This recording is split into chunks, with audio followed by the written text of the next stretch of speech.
시청자 여러분 안녕하십니까? 함재봉의 한국인의 탄생 시간입니다.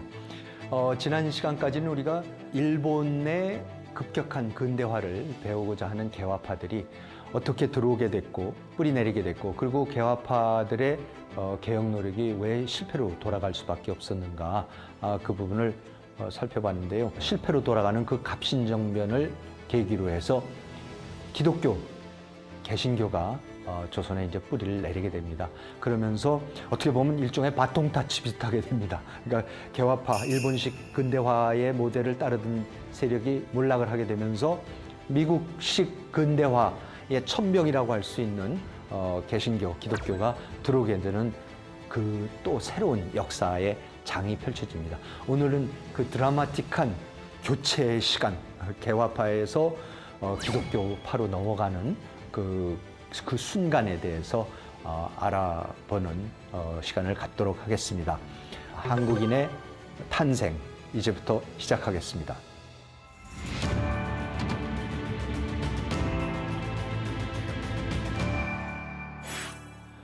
네, 그러면 지금부터는 이제 그 기독교가 우리나라에 어떻게 뿌리 내리게 됐는가, 조선에 뿌리 내리게 됐는가를 살펴봐야 되는데요. 제가 기독교라고 지금 말씀드리지만 엄밀하게 얘기하자면 그게 개신교입니다. 기독교 그러면은 이제 천주교도 있고 개신교도 있고, 오늘 말씀드린 건 이제 이 소위 프로테스탄트 쪽입니다. 개신교라고도 하죠.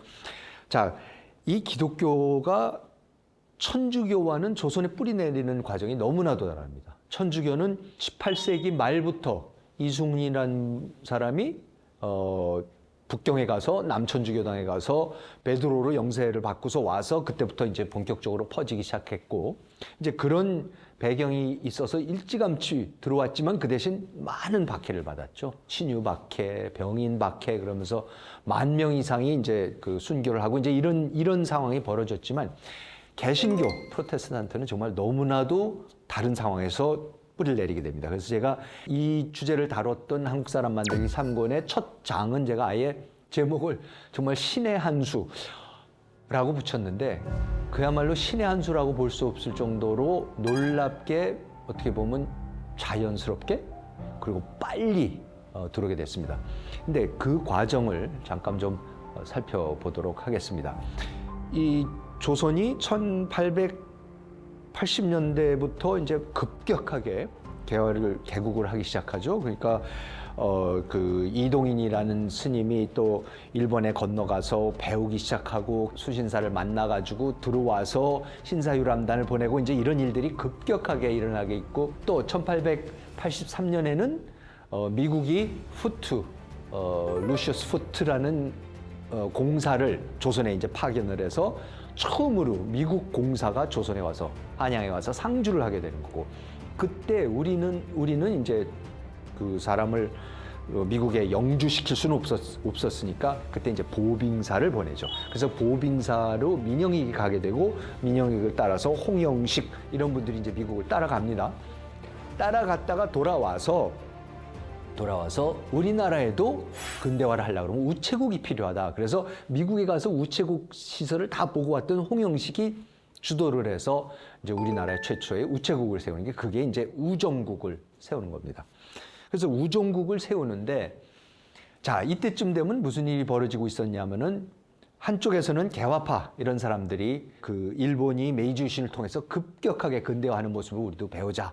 또 미국까지 다녀오고 나서는 더욱더 이제 근대화에 박차를 가야 되겠다 이래갖고 근대화 작업에 박차를 가하고 있는 반면에 위정착사파는 물론이고 이제 보수파들의 입장에서는 지금 급격한 근대화, 이걸 일본을 따라가는 거든 미국을 따라가든 전혀 받아들일 수가 없었습니다. 그래서 서양을 따라가려고 그러고 근대화를 하려는 거를 이제 계속해서 방해를 하죠. 그러는 와중에 결국 가서는 김옥균, 박용효, 서재필, 홍영식 이런 사람들이 그냥 설득을 통해서 점진적인 근대화를 통해 가지고 조선을 바뀔 방법은 없겠다. 그러니까 우리가 쿠데타를 일으키자. 그래서 이제 갑신정변을 일으킵니다. 그래서 갑신정변이 이제 3.1천하로 실패를 하죠.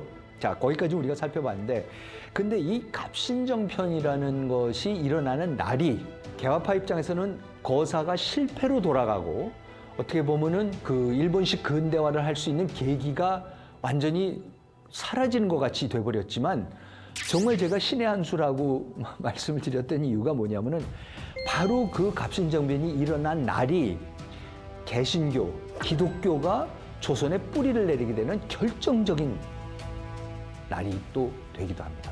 미국식 근대화를 이끌 기독교가 뿌리를 내리게 되는 그런 전환점이 바로 갑신정변입니다. 자, 그래서 그게 어떻게 일어나냐면은 갑신정변이 1884년 12월 4일 날 일어납니다. 그 날이 뭐냐면 말씀드린 대로 미국식으로 따라서 서양식으로 이제 우정국. 자, 거기에서 오늘 이제 우리나라도 우체국을 연다. 그래갖고 낙성식을 합니다. 우체국 낙성식을 하고 그걸 주도한 게 이제 홍영식이 주도를 하고 조선의 고관 대작들을 제일 높은 사람들을 다 부르고 또 당시 조선에 상주하고 있던 외교관들도 다 부릅니다. 그래서 그날 크게 낙성식을 합니다. 그런데 이 낙성식을 하는 날을 갑신정변파가 거사일로 잡았던 거죠. 그래서 그 크게 행사를 하고 그날 밤에 이제 건물 안에 앉아서 큰 연회를 이제 베풉니다. 근데 그 연회를 베풀 때에 밤 10시가 되면은 바깥에서 갑신정변을 일으키는 혁명파들이 불을 지르고 한쪽에서 불을 지르면서 불이야 해서 이제 혼란을 초래하게 되면은 그러면 이제 그때에 민씨들을 처단을 하고 정권을 잡는 걸로 이제 그렇게 약속을 했습니다.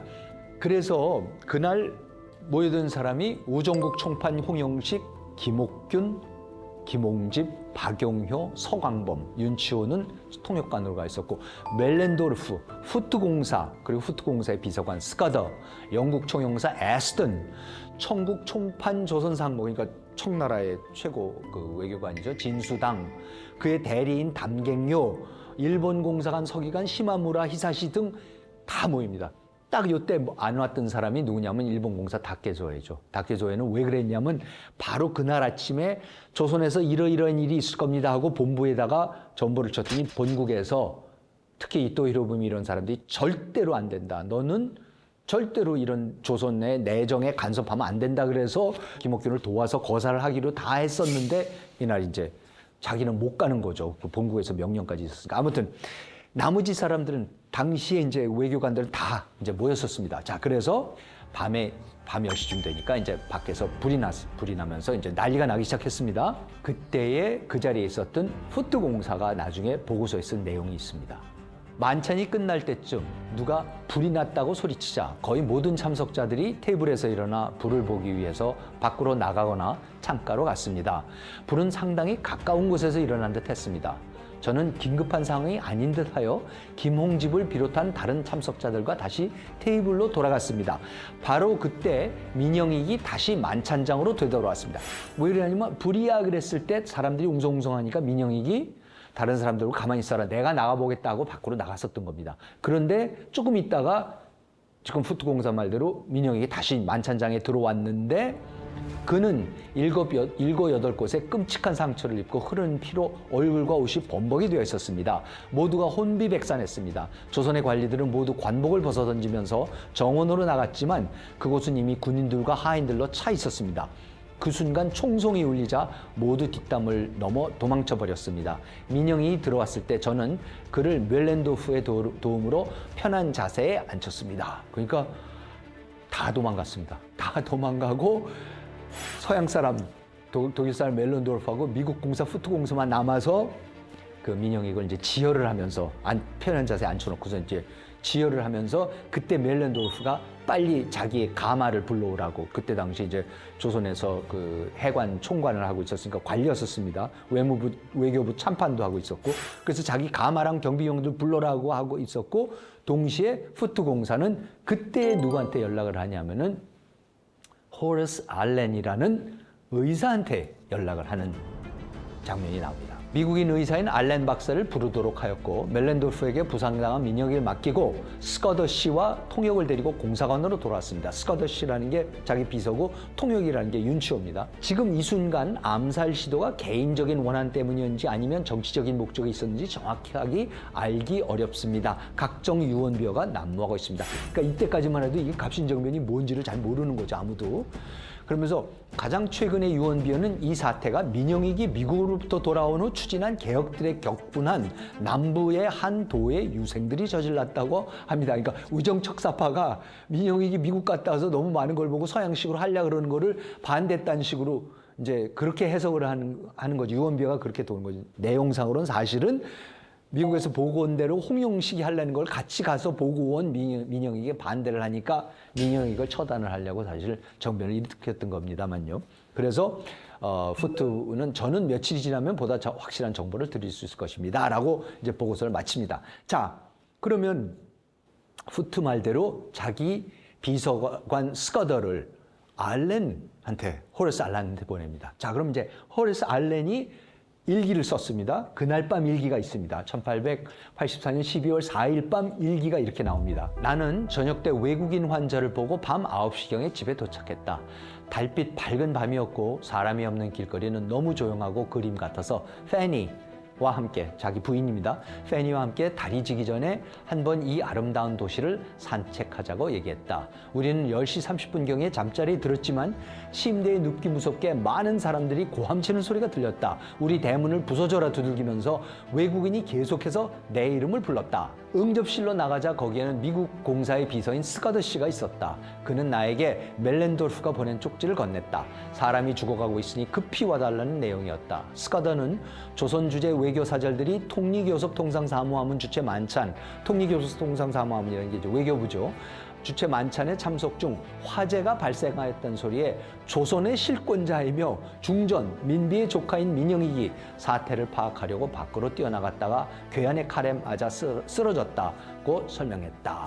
그래서 빨리 와서 구해달라 이제 이러는 거죠. 알렌이 저 의사였으니까. 그래서 알렌이 밖에 나가자 50명의 군사가 무장을 한 채 나를 기다리고 있었다. 나는 군인들의 호의를 받으면서 거리를 빠른 걸음으로 달려서 어디를 가냐면 멜렌도르프의 집으로 갑니다. 왜냐하면 멜렌도르프가 아까 그 민영익을 부축을 해서 잘 편하게 앉혀놓고 자기 가마가 도착을 해서 경비병들하고 자기 가마에 싣고서는 민영익을 자기 집으로 데려간 거죠. 그래서 거기서 치료를 하고 있었는데 그때 이제 알렌이 도착을 하는 겁니다. 멜렌도르프의 집에 당도해 보니 환자의 상태는 최악이었고 사방에 피가 낭자했다. 현장에 이미 와 있던 14명의 조선 한의사들은 환자를 살리라는 나의 모든 시도에 계속 격렬하게 반대하였다. 그러니까 이미 14명의 한의사들이 와 있었던 거죠. 그러면서 웬 서양 의사가 지금 난생 처음 보는 서양 의사라는 사람이 서양 사람이 와서 뭐 한다니까 격렬하게 못하게 했던 거죠. 그런데 간신히 이걸 물리치고 이제 그 환자를 치료를 하기 시작을 합니다. 민영익은 오른쪽 귀 척두골 동맥에서 오른쪽 눈두덩까지 칼자국이 나 있었고 목 옆쪽 경정맥도 세로로 상처가 나 있었지만 경정맥이 잘리거나 호흡기관이 절단된 것은 아니었다. 나는 피가 흐르고 있는 척두골 동맥을 관자놀이로 이어 명주실로 봉합하였고 그 귀 뒤 연골과 목 부분 그리고 척추도 모두 봉합했다. 환자는 너무나 탈진하였으므로 그런 식으로라도 지혈을 하지 않을 수 없었다. 보고서가 그러니까 일기에다가 어디 어느 상처를 치였다는 거가 몇 페이지가 더 있습니다.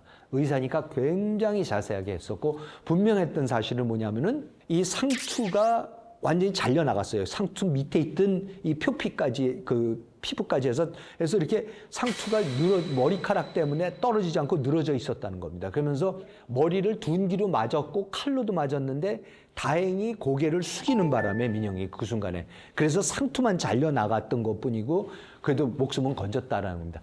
그런 식으로 팔, 다리, 머리, 허리 해갖고 칼을 안 맞은 데가 없습니다. 그거를 이제 다 앉아서 차분하게 치료를 하고 그리고 이제 일본 공사관에다 사람을 보내서 일본 공사관에 와 있었던 일본의 의사, 그러니까 양의까지도 불러와서 같이 그 치료를 민영익을 치료를 합니다. 그래서 그날이 이제 12월 4일 날 밤이었었고 12월 5일 날 다음도 계속해서 치료를 합니다. 그래서 알렌은 새벽 2, 3시에 잠시 자신의 가족을 살피러 자택을 다녀온 것을 제외하고는 밤새 민영이의 곁을 지킨다. 그가 잠시 자신의 집에 들렸을 때 고종으로부터 전갈이 온다. 후트 공사에게 미국 공사관의 모든 외국인들과 함께 사태가 진정될 때까지 궁으로 들어와 있으라는 전갈이었다. 고종은 1881년 이모군란 때처럼 군중봉기와 학살이 벌어질 것이라고 하였다. 그러나 알렌은 가족과 상의 끝에 자신은 집에 남기로 한다. 그러니까 뭐냐면 2년 전에 이모군란이 났었지 않습니까? 그때는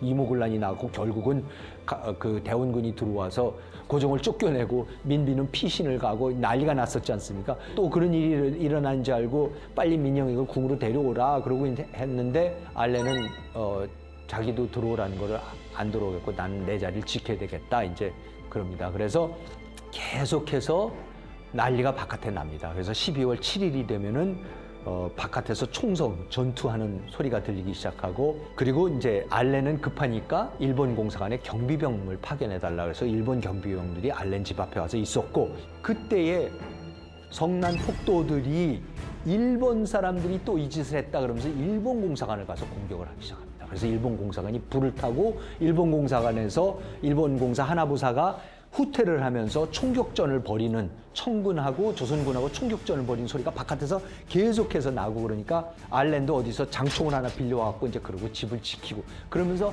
간신히 위기를 넘기고 하면서 그 사이에 여러 번 알렌이 또 그 민영익을 살리러 왕진을 가고 이제 그럽니다. 그러면서 12월 9일 날 어느 정도 이제 그 사태가 진정이 되는 것 같았지만 후트 공사 내외 에스턴 영국 공사 가족 등은 모두 다음 날 제물포로 간다.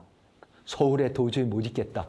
불안해서 안 되겠다. 그래서 아예 귀국을 하든지 어떻게 해야 되겠다. 그러면서 이제 가버리는 거죠. 서울을 다 나가버립니다. 그런데 그때 알렌은 부인과 상의를 합니다.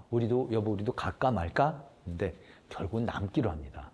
저는 이때의 알렌이 보여준 이 놀라운 결단력 그리고 용기 그리고 끝까지 그 환자인 민영익을 살려야 되겠다. 그래서 자기 남아야겠다고 한 것이 기독교가 조선에 뿌리게 내리게 되는 결정적인 계기의 첫 번째라고 저는 생각을 합니다. 그러면서 그때 이렇게 부인하고의 결심한 걸 이렇게 얘기합니다. 첫째, 우리는 이러한 일을 하기 위하여 이곳에 왔고 우리를 절실히 필요로 하는 이때 여기를 떠날 수 없다. 그리고 둘째, 이곳에는 먹을 것도 넉넉하여 오히려 편하였다. 우리는 남아서 우리의 임무를 다하면서 하나님에게 모든 것을 맡기기로 하였다. 그러면서 외교관들이 다 떠나는데 안 떠납니다. 자, 그러면 이때 잠깐만 도대체 이 호레스 알렌이 누구고 왜 서양 의사가 1884년 12월 4일 날 해필이면 한양에 와 있어서 와서 구할 수 있게 됐냐? 이것도 신의 한 수입니다. 호레스 알렌요. 원래 1858년 4월 23일 날 오하이오주에서 태어납니다. 1881년 거기에는 오하이오 웨슬리안 대학을 웨슬리안이라는 게 감리교 의 창시자인 존 웨슬리의 이름을 따서 웨슬리안이라고 합니다. 웨슬리안 칼레지가 미국에 여러 곳에 있는데 대표적인 곳이 하나가 이제 오하이오에 있는 오하이오 웨슬리안 대학입니다. 그러니까 이제 개신교죠. 기독교 학교를 졸업을 하고 1883년에 오하이오 신시내티에 있는 마이애미 의과대학인데 이거는 오하이오 신시내티에 있는 의과대학입니다. 거기서 졸업을 하고 별명이 팬입니다. 원래 이름은 프랜시스 메신저인데 팬이라는 부인과 결혼을 하고 그러고는 곧바로 장로교 선교로 나가겠다고 자원을 해서 델라웨어를 떠나서 그리고 9월 4일 날 샌프란시스코를 출항을 해서 요구암을 거쳐서 임진 난징으로 갑니다. 남경의 선교사로 가는데 근데 이것도 그야말로 하나님의 섭리인 게 자기가 자원을 해서 간데 거기서 도저히 못 견디겠다고 그래요. 1년 지나면서 그렇게 현지인들과 싸우고 그러면서 중국 사람들하고 다 자기 못 있겠다고 그러면서 임지를 바꿔달라고 그럽니다. 선교본부에다가 바꿔서 딴 데로 가게 안 해주고 나 그만둘래 이러면서 그렇게까지 편지를 보내고는 그 다음에 이제 동료 선교사들한테 물어는 거죠. 야, 나 어떡하지? 어디로 가지? 어떡하지? 그랬더니 선교사들 친구들이 뭐라 그러냐면요. 야, 그러지 않아도 우리가 조선이 미국하고 1882년 전에 우리가 수교하지 않았냐. 조미수호 통상조약. 그리고 바로 얼마 전에 후트 공사라는 사람이 처음으로 조선에 부임을 했다. 그러니까 이제 미국하고 열었고 외교 관계는 완전히 수립을 했는데 물론 아직 선교는 못하지만 그래도 곧 뭔가가 열릴 거, 선교의 길도 열릴 것 같으니까 아니 조선을 가보는 거 어떠냐 그러니까 이 알렌이 그 좋은 생각 그러고는 자기가 부인하고 아이들을 놔두고 조선으로 건너옵니다.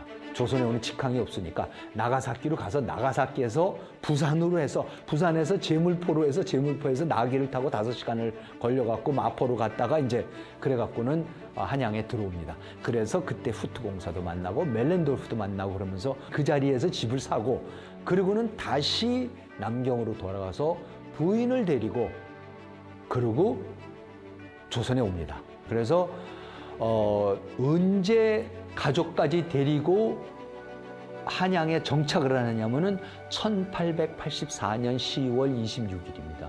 그러니까 갑신정변이 나기 38일 전입니다. 그때에 조선 최초의 서양 의사가 조선에 거주를 하게 되는 겁니다. 이때는 선교가 안 되니까 그러니까 어떡합니까? 알렌은 뭐라고 그러냐면 후트공사한테 얘기해서 미국 공사관의 의사, 무급 의사 그런 명목을 달아갖고 이제 조선에 들어오는 겁니다.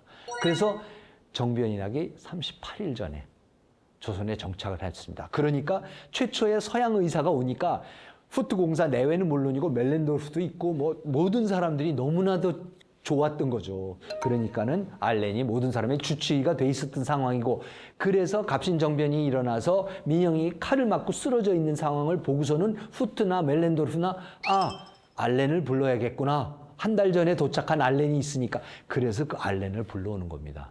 그래서 그 알렌이 나타나서 7, 8군데 칼을 맞고 분명히 죽었을 민영익을 이렇게 극적으로 알렌이 민영익을 살려냅니다. 민겸호 뭐 저런 그 윗대의 민씨들이 전부 다 갑신정변파들한테 살해를 당하기 때문에 사실은 이제 남은 게 그 다음 세대인 민영익, 민영준 이런 사람들입니다. 그래서 민비는 민영익을 조카로 삼으면서 굉장히 아낍니다. 그런 상황인데 그 세력의 차세대 지도자인 민영익을 알렌이 살려냅니다. 그랬더니 고종하고 민비가 알렌한테 당신 뭘 원합니까? 원하는 대로 다 해주겠습니다. 그러니까 알렌이 그때 와 있었던 미국 공사관에 와 있었던 폴크소이라는 해군 무관하고 상의를 해서 탄원서를 보냈는데 뭐를 부탁을 하냐면 병원 좀 세우게 해주십시오. 그러면서 그때의 탄원서 내용을 보면 이렇습니다. 알렌이 자기가 조선에 와서 보니까 권세 있고 돈 많고 이런 사람들은 병이 나면 자기가 그 집으로 가서 항상 왕진을 가서 그렇죠? 12월 4일 밤도 어디에 왕진 갔다 돌아오는 길이었었습니다. 근데 가난한 사람들은 가서 보면은 치료할 방법이 없다. 그리고 자기 집으로 몰려오는데 자기 집에는 그 사람들 수용할 방법이 없으니까 너무나 많은 사람들을 돌려보내야 됐고 그런 사람들은 분명히 죽을 경우도 많았을 텐데 자기가 너무 마음이 아픈데 다른 건 필요 없고 건물만 달라. 자기는 월급도 필요 없다고. 그냥 월급 같은 건 다 선교본부에서 받는다. 그러니까 거기에 필요한 기본적인 경비 한 300량 정도만 매달 대달라. 이런 식으로 해서 탄원서를 올립니다. 그랬더니 고종하고 민비하고 민영익이 뭐 그거야 뭐 그러면서 당장 해줘라. 그래서 그러니까 1885년 2월 14일 그러니까 정변이 일어난 지 2달입니다. 2달 만에 알렌이 뭐라고 일기에 쓰냐면은 병원 건설안이 어리둥절할 만큼 급속히 진행돼요. 조선에서 무슨 일이 이렇게 빨리 된 법이 없는데 놀라울 정도로 빨리 되더라. 그러면서 18일 날 외무함은 독판 김윤식 그러니까는 저 외무장관이 와서 건물까지 다 정해졌다. 벌써 당신이 쓸 건물이 정해졌으니까 건물 한번 가서 보시오. 이제 이럽니다. 저는 이 대목에서 참 뭐라 그럴까요? 이 가슴 아프고 섭리이기도 하고 참 뭐냐면 조선 최초의 근대 병원 건물이 무슨 건물인지 아세요? 홍영식 집입니다. 우종국을 세우자 그래서 건립을 했고 그걸 주도를 했고 그리고 갑신정변파에 들어서 정변을 일으켜서 어떻게 해서든지 개혁을 추진하자고 했던 바로 그 홍영식 그리고 난리통에 청군한테 맞아 죽는 홍영식의 집입니다. 그리고 지난 시간에도 말씀드렸지만 홍영식의 아버지는 홍순목 당대의 영의정이었었고요. 자기 아들이 갑신정변을 일으켰다가 실패하고 하는 것을 보고서는 자기 손자 홍영식의 아들을 죽이고 자기도 독약을 먹고 음독 자살을 합니다. 이제 그렇게 하고 집안이 그야말로 멸문지화를 당합니다. 그 집을 정부에서 광해원으로 쓰라고 알렌한테 준 겁니다. 근데 일기에 이렇게 써놓습니다. 그의 집 바닥, 홍영식의 집이라는 걸 아는 거죠. 그의 집 바닥은 유혈이 낭자하여 그의 가족들이 이곳에서 살해되었음을 알 수 있다. 홍영식 저택은 철저하게도 약탈된 상태였다. 심지어 문짝, 창문, 난로, 서류, 벽에 걸린 물건까지 노략질해 갔다. 위패 2개가 있었는데 신주는 없어졌고 껍데기만 나뒹굴고 있었다. 이렇게 해서 광해원은 1885년 4월 9일 20명의 외래 환자와 3명의 외과 수술 환자를 받으면서 개원을 합니다. 이 날이 갑신정변이 일어난 지 4개월 만에, 알렌이 조선에 입국한 지 6개월 만입니다.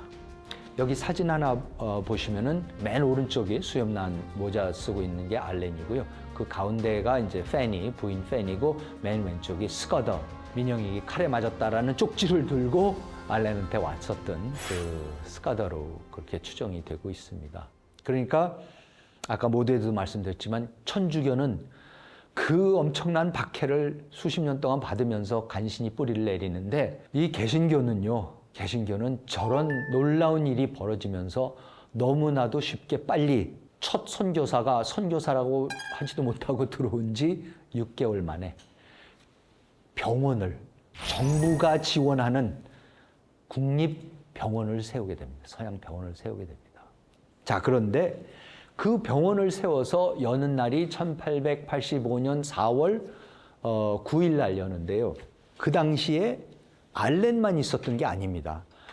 여는 날에는 언더우드 목사가 같이 들어와서 환자를 돌봅니다.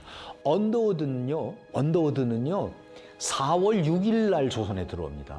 사흘 전에 1885년 4월 6일 날 언더우드가 들어와서 4월 9일 날 광해원이 열리니까 같이 알렌이랑 환자를 돌보면서 의료 선교 활동을 시작을 하는데요.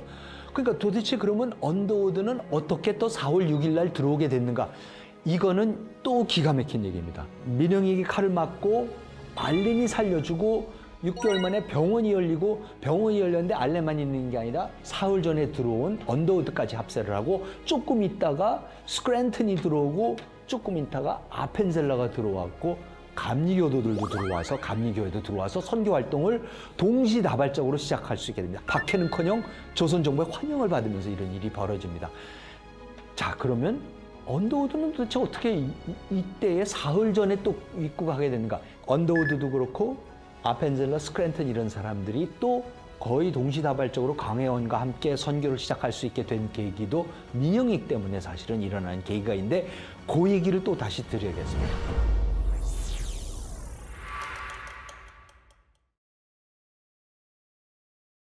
아까도 말씀드렸지만 1882년 조미 수호통상조약을 맺고 1883년 5월 달에 후트 공사가 부임을 하고, 그러니까 조선에서는 공사는 파견 못했지만 답방으로라도 잠깐이라도 가서 미국 대통령한테 인사라도 하고 오라 그러면서 민영익을 대사로 해갖고 보빙사라는 걸 미국에 파견을 합니다.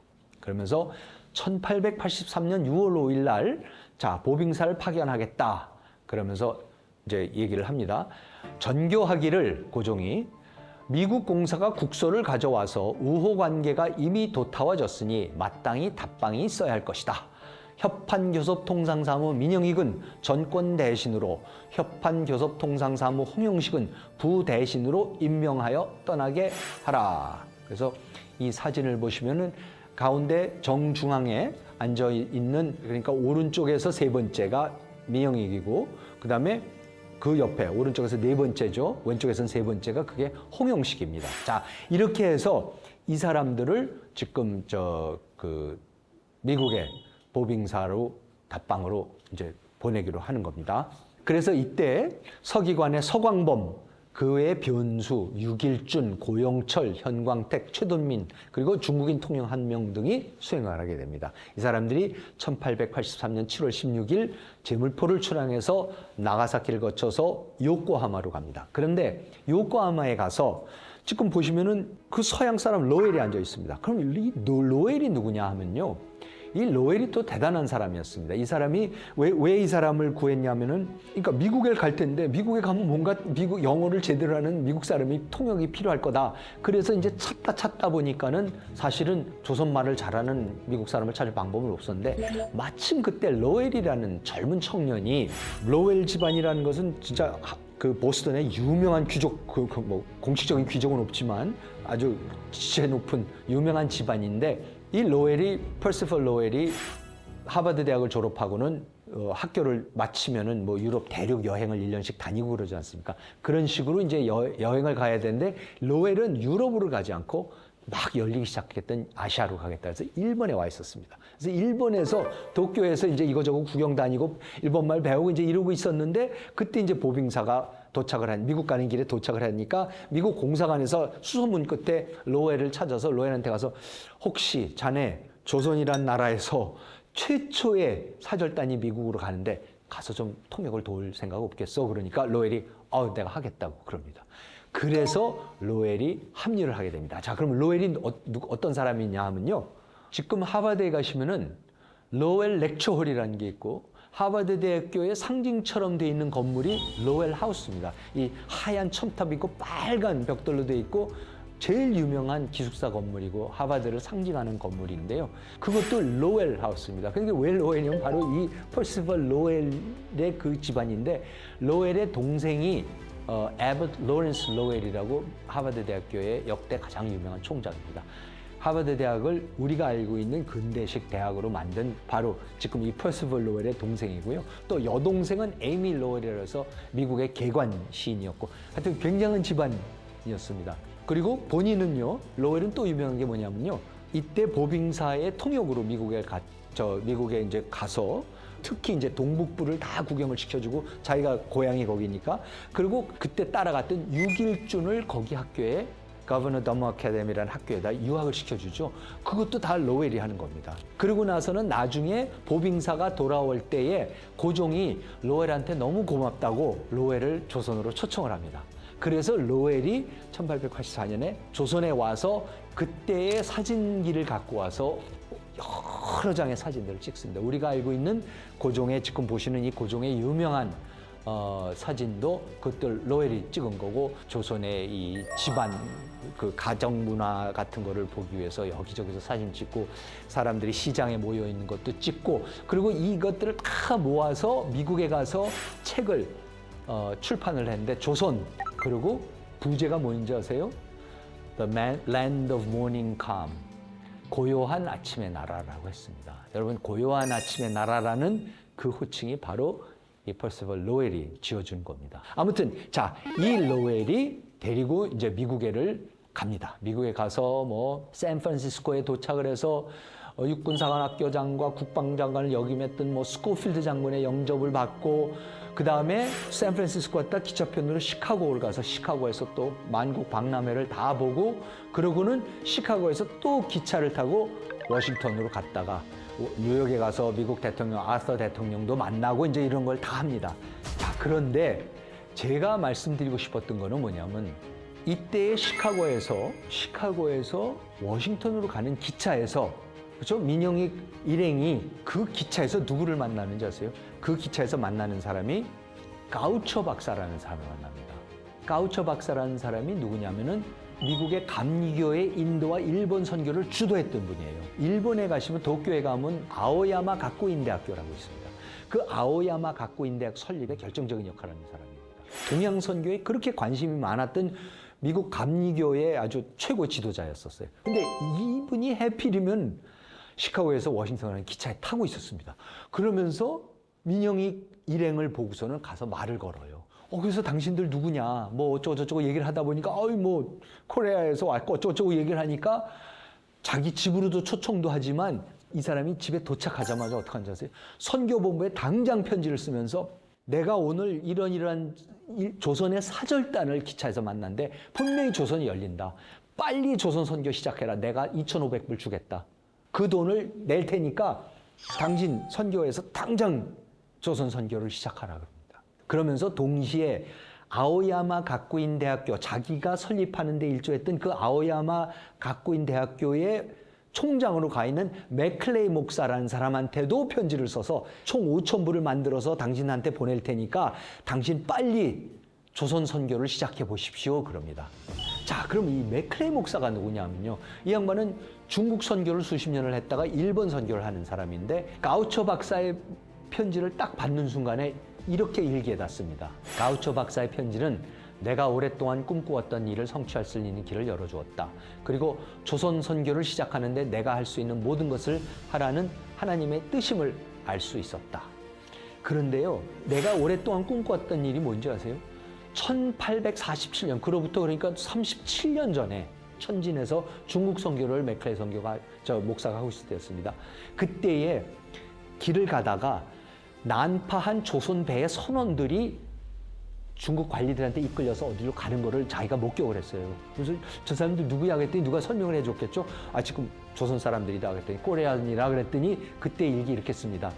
특이한 옷과 꼿꼿한 자세, 날렵한 동작에 나는 큰 관심을 갖게 되었고 조선 사람들에게 구원의 복음을 전할 수 있게 된다면 나에게는 큰 광영이 될 것이라고 생각했었다라고 37년 전에 썼는데 딴 사람도 아니고 가우초 박사가 자기가 조선 사절단을 기차에서 만났는데 조선 열리니까 당장 가라고 거금을 쾌척을 하는 겁니다. 그런데 이미 일본에서 아오야마 가쿠인 대학에 있으면서도 김옥균도 벌써 만났고, 그러니까 조선 사람들하고도 접촉이 이미 있었던 때입니다. 그래서 맥클레이 목사가 부인하고 당장 조선으로 건너가서 보겠다. 그래서 배를 타고요. 배를 타고 우선 부산에 도착을 합니다. 근데 부산에 도착했을 때 맥클레이 목사가 이런 기록을 해놓습니다. 부산은 역사적으로나 상업적으로 중요한 곳이다. 아마도 일본을 정복하고 그 후손들이 아직도 일본을 통치하고 있는 용감한 부족이 출항한 곳도 이곳일 가능성이 높다. 조선 반도 사람들이 일본을 가서 옛날에 가서 건국을 했다. 일본을 건국했다는 얘기를 일본에 있는 대학을 설립한 미국 선교사가 그 얘기를 알아요. 확실한 것은 지난 수백 년 동안 조선을 괴롭히고 침략해온 일본의 군대들이 이곳에 상륙했다는 사실이다. 그런데 오늘 일본으로부터 조선 사람들에게 우리 구세주에 대한 신앙을 통한 구원의 복음을 전해주고 싶어하는 사람들이 왔다는 사실을 음미해보는 것은 유쾌하고 가슴 뿌듯한 일이다. 여태까지 일본을 통치하는 사람을 보내기도 했고 일본에서 수많은 임진왜란이고 뭐고 수없이 침략을 받을 때마다 일본 군인들이 도착하는 데가 바로 이 부산이었었는데 거기를 오늘은 구원의 복음을 전할 수 있는 사람이 자기가 그래도 도착할 수 있었다는 건 너무나도 감사한 일이다. 이렇게 회고를 합니다. 그러니까 저는 그 당시에 조선의 선교를 시작하는 사람들의 조선에 대한 이해와 생각과 애정은 정말로 유난했다고 생각합니다. 그러니까 알렌 목사가 중국에 갔다가 적응을 못하고 넘어오는 것부터 시작해서 가우초 박사같이 그렇게 관심이 있지만 조선 선교를 못 열고 있었던 사람이 해필이면 민영익 일행이 시카고에서 워싱턴 가는 기차를 거기에 동승을 해서 말을 걸고서 알게 돼서 하여튼 이 모든 일이 벌어지는 것이 너무나도 놀라운 일이 벌어집니다. 그래서 결국은 이제 서울에 와서 병원도 열고 이런 걸 할 수 있게 좀 해달라고 그 고종한테 편지를 올립니다. 김옥균은 일본에서도 잠깐 만난 적이 있었습니다. 그래서 김옥균을 만나갖고 김옥균을 통해서 부탁을 했더니 김옥균이 고종의 답을 들고 와서 하는 얘기입니다. 김옥균 씨는 나를 정중히 맞아주고 곧바로 임금께서 전날 밤 내 편지를 면밀히 검토한 후 내가 요청한 대로 우리 선교회가 조선에서 병원과 학교를 설립하는 일을 시작해도 좋다고 윤허해 주셨다고 전해줬다. 그러니까 이미 윤허가 난 겁니다. 이게 1884년 6월인가 7월인가 그렇죠? 그러니까 갑신정변 나기 전입니다. 김옥균 씨는 자세한 내용은 아직 결정된 바 없으나 곧바로 일을 시작해도 좋다고 번화했다. 우리의 요청에 대한 왕의 호의적인 답은 너무나도 즉각적이고 전격적인 것이었기에 이는 주님의 뜻임을 알 수 있었다. 나는 김옥균 씨에게 우리를 도와준 것에 대한 깊은 감사를 하고 그의 집을 나왔다. 사람은 많은 길거리에서 나는 계속해서 다녔다. 왕의 마음은 강물과 같이 주님의 손에 들어있다. 그분은 그분이 원하시는 방향으로 마음대로 물길을 돌리실 수 있다라는 성경 기적을 외우면서 갔다고 합니다. 그때 상황을 윤치호 일기에도 나옵니다. 윤치호 일기가 1884년 7월 4일 일기에 새벽에 예궐하여 미국 상회의 내해 운항을 허가할 것, 미국인에게 병원 및 학교의 설립을 허가할 것, 전신 설치를 허가할 것을 등을 아래였다. 그래서 그거를 듣고서 맥클레이가 이렇게 씁니다. 제가 아는 한 우리 교, 감리교죠. 우리 교는 개혁과 진보의 길로 나가기 시작한 조선 정부가 정부를 도울 수 있는 것으로 인정한 최초의 교회다. 조선 사람들은 서양 국가들과 교류를 통해서 얻게 될 유익에 대한 이해가 전혀 없지만 자기네가 오면 될 것이다. 신사유람단까지 갔다 왔고 그러면서 어쨌든 고종의 입장에서는 아직은 적극적으로 열고 있는 때였고 바로 이때에 가우처가 맥클레이한테 편지를 써서 맥클레이가 또 김옥균을 통해서 고종한테 얘기를 해서 모든 게 활짝 열리는 그런 모습을 보입니다. 그래서 맥클레이가 일본으로 돌아와서는 야, 이제 드디어 조선 선교를 시작하게 됐다. 그런데 생각을 해보더니 이거는 너무나 큰 일이다. 조선의 선교라는 건 이건 정말로 놀라운 일이 벌어지고 있는데 중국 선교를 몇십 년을 했던 분이고 일본 선교를 몇십 년을 했으니까 이거는 젊은 사람들이 새 사람들이 해야 된다. 그래서 어떡합니까? 선교본부에다가 미국에다 편지를 쓰면서 정말 놀라운 기회다. 이건 조선 정부가 적극적으로 협조하고 있다. 우리가 제일 먼저 감리교가 들어갈 수 있다. 그런데 그럴 때는 내가 아니다. 젊은 사람들 뽑아서 보내달라. 빨리 뽑아라. 그래서 선교본부가 뽑는 게 아펜셀러하고 스크랜턴입니다. 이때의 감리교의 선교본부의 정책은 뭐였냐면은 선교사로 보낼 때는 선교사들이 꼭 결혼을 한 상태여야 되고 목사 한 사람, 의사 한 사람을 꼭 짝으로 보냅니다. 그래서 아펜셀러가 목사고 스크랜턴이 의사입니다. 그래서 그렇게 한 짝을 해서 보냅니다. 그런데 스크랜턴이 가려고 그러니까 스크랜턴 어머니가 나도 좀 가서 그럼 조선 여성들의 선교를 하겠다고 적극적으로 자원을 하니까 선교본부가 가십시오. 그래서 메리 스크랜턴, 이화학당을 세우는 메리 스크랜턴까지 같이 어머니까지 따라오게 됩니다. 그래서 이분들이 야, 드디어 이제 조선 선교가 열리는구나. 예? 가우처 박사가 엄청난 돈을 내고 선교본부가 적극적으로 하고 맥클레이 목사가 벌써 조선을 다녀오고 그리고 고종의 윤허까지 받고 모든 게 활짝 열리는 것 같아서 이제 아펜셀러하고 스크랜턴 내외와 메리 스크랜턴까지 다 일본에 건너가서 일본에서 맥클레이 목사랑 만나서 아오야마 가쿠인 대학교에서 회의를 하면서 기록들도 다 있습니다. 최초의 조선 선교를 위한 회의. 거기에 언더우드도 그때 이제 미국에서 또 장로교지만 또 건너와서 다 거기에 모여서 이수정이란 조선 사람 그 최초의 개신교 신자까지도 거기 모여서 같이 회의를 하는 그런 기록들도 다 있습니다. 근데 이제 곧 조선에 건너가자 하는데 1884년 12월 4일 날 뭐가 일어납니까? 갑신정변이 일어납니다. 그러니까 갑자기 발이 묶이는 거죠. 못 건너가고 계속해서 언제 갈 수 있구나. 언제나 도대체 가나. 애를 태우면서 이제 그러고 준비를 하고 있었는데 뭡니까? 알렌이 민혁을 살려가지고 갑자기 그래 서양식 병원을 설립을 허가해주고 돈을 내줄 테고 건물까지 줄 테니까 알렌 보고 하라 그럽니다. 그래서 갑자기 열리는 겁니다. 그 소식을 듣자마자 어떡합니까? 아펜셀러하고 언더우드가 이제 같이 건너옵니다. 그래서 제물포에 도착을 해서 이제 서울로 들어가겠다, 한양으로 들어가겠다 그랬더니 그때 아펜셀러는 자기 부인을 데리고 왔었어요. 그랬더니 미국 공사관에서 안 된다. 여자는 절대, 아직은 여자까지 들어갈 수 있는 상황 아닌 것 같다면서 아펜셀러 보고 못 들어가게 합니다. 그래서 아펜셀러가 거기에 남아있으면서 그 제물포에 있으면서 인천에 있으면서 강화도에 가서 있는 동안에 잠깐 선교를 해서 강화도에 거기 내리교회라는 교회가 있는데 그게 가장 오래된 감리교회입니다. 그게 그때 아펜셀러가 거기에서 선교를 해서 내리교회가 설립이 되는 거고 그 다음에 언더우드는 결혼을 안 하고 장로교에서는 결혼 안 해도 보냈습니다. 언더우드는 총각이기 때문에 가도 된다 그래서 언더우드는 곧바로 한양으로 향해서 4월 9일 광해혼이 열 때에 그때에 알렌하고 같이 환자들을 보기 시작을 하는 게 그게 언더우드입니다. 그럼 도대체 이 언더우드는 또 어떻게 된 건가? 언더우드는 이제 장로교에서 오는 겁니다. 알렌과 같은 장로교입니다. 그러니까 알렌은 원래 중국 선교를 갔다가 그냥 중간에 튼 거고 언더우드는 최초로 처음부터 조선의 선교사로 파견된 장로교 목사입니다. 언더우드는 이렇습니다. 언더우드는 1859년 7월 19일 날 영국 런던에서 태어납니다. 자기가 6살 때 그 어머니가 이제 자기 동생을 낳다가 이제 돌아가십니다. 그래서 아버지가 재혼을 하게 되고 1872년에 그러니까 13살 때죠. 미국으로 아예 이민을 갑니다. 아버지가 굉장히 손재주도 있고 뭐를 그 사업을 많이 일으켰는데 다 실패를 한답니다.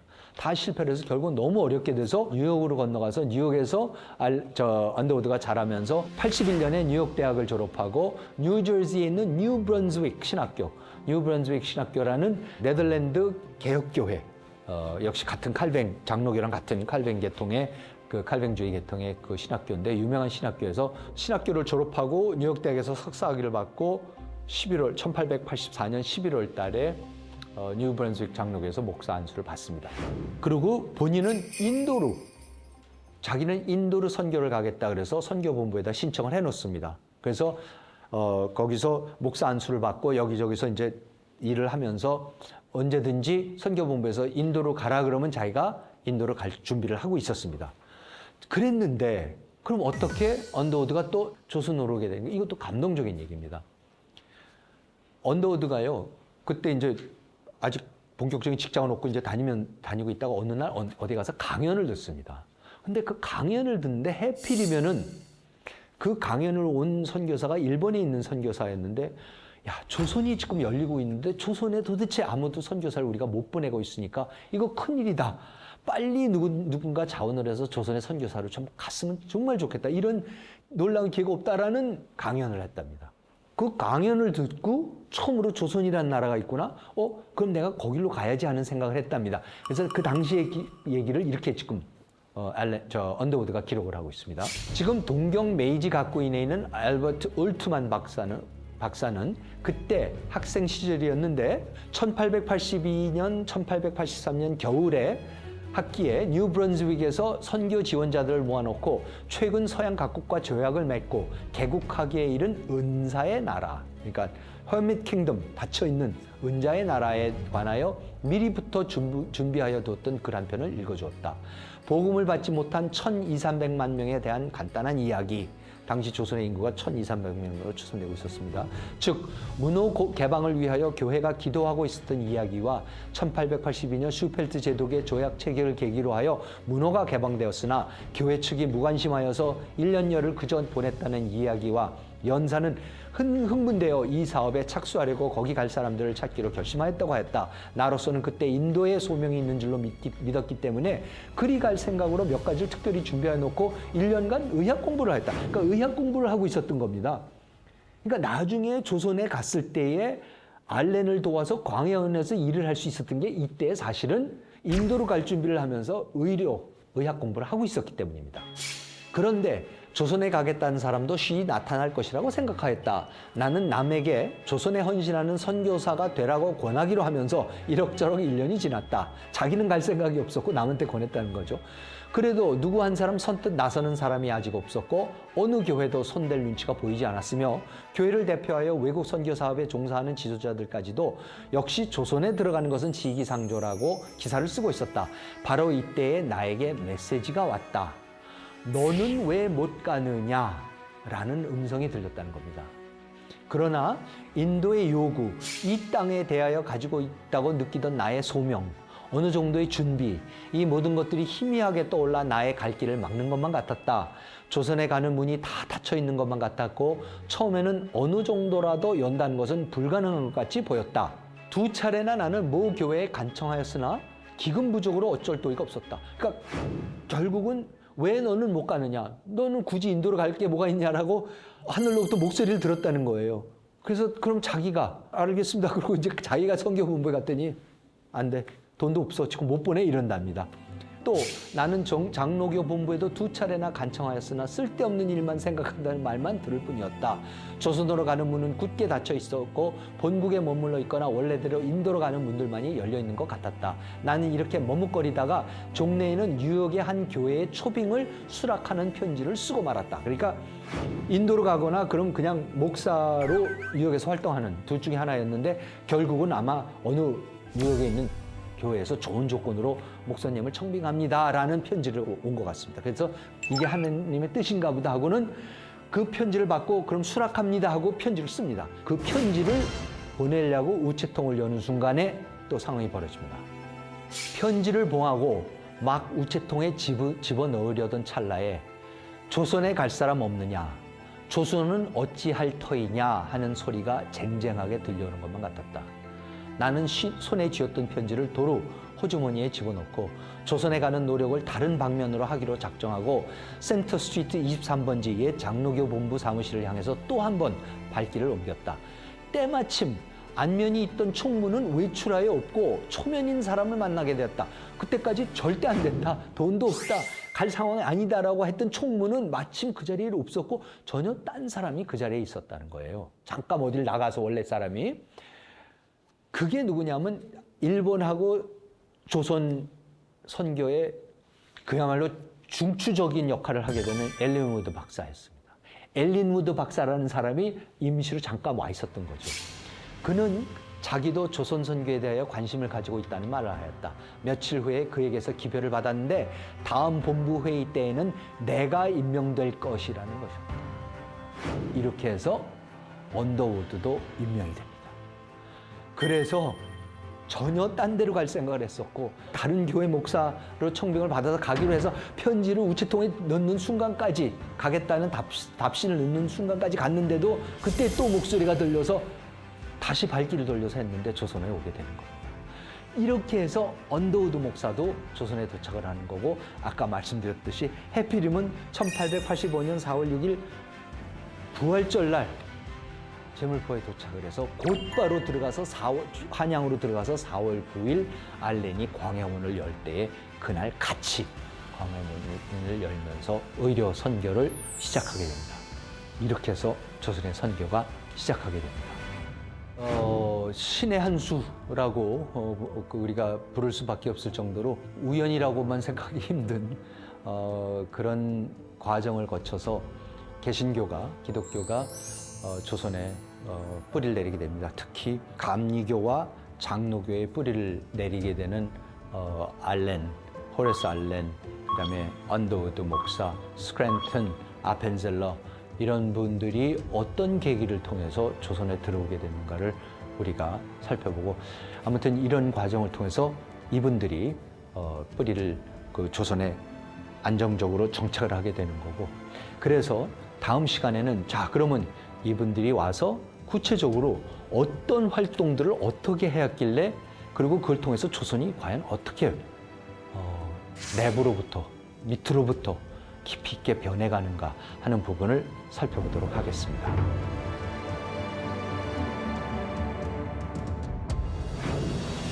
역사적 사건과 인물을 통해서 한국인의 정체성을 알아보는 함재봉의 한국인의 탄생 다음 시간에 다시 찾아뵙겠습니다. 시청해 주셔서 감사합니다.